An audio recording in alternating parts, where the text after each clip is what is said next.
With the collapse of the oil embargo to force Iran into a confrontation over the Straits of Hormuz, the US and Israel are looking for another way to get the long-sought war with Iran started, and more to the point, need to make it look like Iran is starting hostilities in order to make it politically and more difficult for Russia and China to support Iran.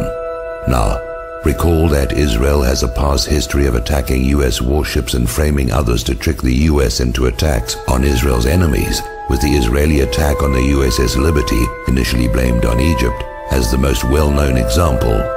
So here we have the USS Enterprise, the oldest carrier in the fleet, on her last legs, scheduled to be decommissioned next year. Her name is well known in part because of the Star Trek TV series.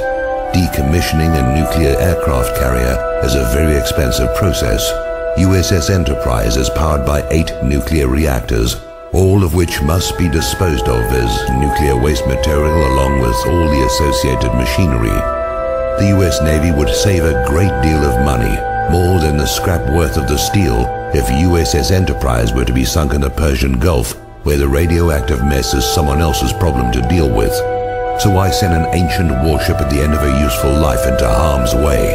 The same reason Franklin Roosevelt moved a bunch of obsolete warships from San Diego to Pearl Harbor, while their newer carriers and warships were well away from Hawaii on December the 7th, 1941. Israel has 3 Dolphin submarines, given to her by Germany.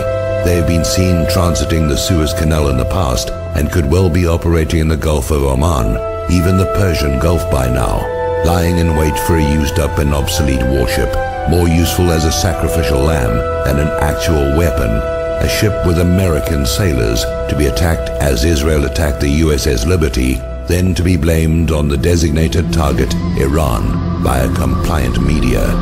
If you agree with this analysis, please post this video everywhere you see this carrier story. If we can make them doubt a false flag will be believed, maybe they'll call it off.